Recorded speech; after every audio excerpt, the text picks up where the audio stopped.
Tasmania, that's where Topsy meets Turvy and they start to spin. In many ways, the 90s were the absolute peak for animated TV shows, and at the forefront of that movement was Warner Brothers Animation.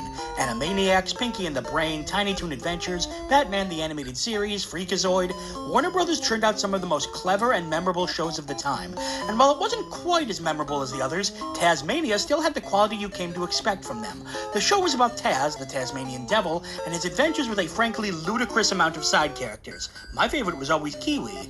So when it came time to convert the show into a video game, as pretty much all cartoons did, it fell into the hands of Sunsoft. Sunsoft was one of those companies that had a crazy amount of games at the time, and quality-wise we had the full spectrum, from absolute classics like Blaster Master and Batman, to complete disasters like Fester's Quest and, Batman. Sunsoft actually made like 10 different Batman games. You never knew what you were going to get with Sunsoft, which is what makes their games all the more exciting. Will it be a hit? Will it be a dud? Who knows with these guys? What I do know is how to identify a bright, colorful, and fun cover. This one not only features the characters, but even hints at the kind of gameplay we're getting with that minecart. And those characters in the back are from the show. Probably.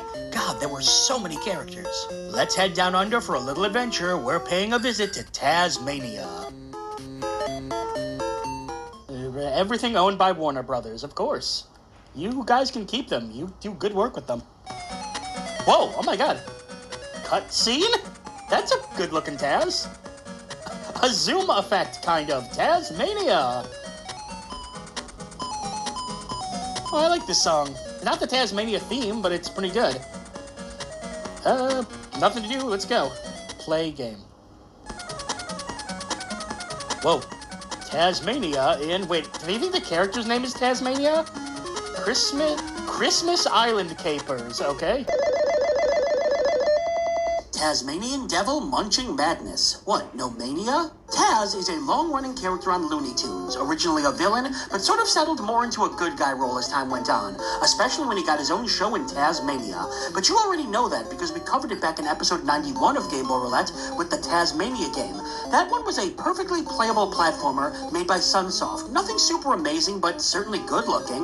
But that didn't stop Taz from coming back several more times over the years in his own games, including several on the Game Boy.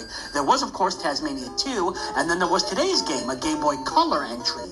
And, of course, Tasmania Story, which was... Whoa, okay, never mind. That's definitely not Taz. Ooh, that's gonna be a trip when we get to it. But back to today's game, it was once again made by Sunsoft. However, something about this game is different. Instead of a more standard platformer, this is a top-down adventure game.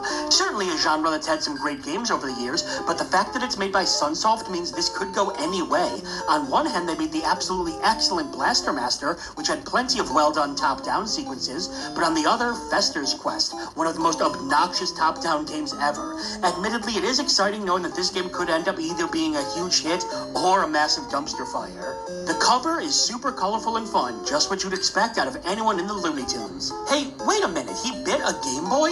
Well, forget what I said, Taz is the biggest bad guy in cartoon history. The platformer went alright, so how about an adventure game? Let's take a big bite out of Tasmanian Devil Munching Madness.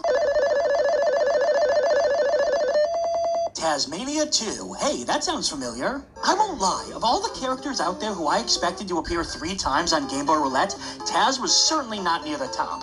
Seriously, there are only 3 Taz games on the Game Boy, and with this episode, we've hit all 3 of them. As a refresher, Taz is a Tasmanian devil who feuded with Bugs Bunny, then got his own show with an unbelievably catchy theme song and like 500 characters. And there were video games made of him and the show, you know the drill. And while you would expect Taz's games to be entirely focused on action, one of the Game Boy releases was a side-scroller, while the other was oddly enough a top-down exploration game, which really is not the genre you expect to see from Taz.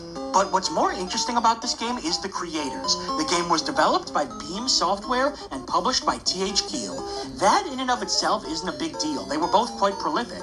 But in the context of the rest of Taz's games, it's kind of crazy how many companies got their hands on the ferocious little fuzzball. Atari, Blitz Games, Sega, Sunsoft, Infogrames, THQ, Visual Concepts. In fact, all the Looney Tunes have just been passed around from developer to developer, publisher to publisher over the years. It's kind of just how things worked back then for licensed titles. They were all up for grabs, so very few remained with one company for very long before another company wanted to take a crack at them. Well, unless you were part of the Disney Capcom group, but those were so good they were kinda in their own tier.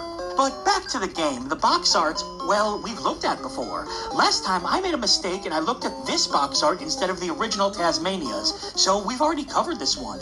That said, it still looks wonderful. God, I cannot wait for Taz to ride a minecart. How does the third and final Taz game on the Game Boy hold up? Join me down under for Tasmania 2. Ah, the classic covered in text opening screen. A Beam Software production. Tasmania...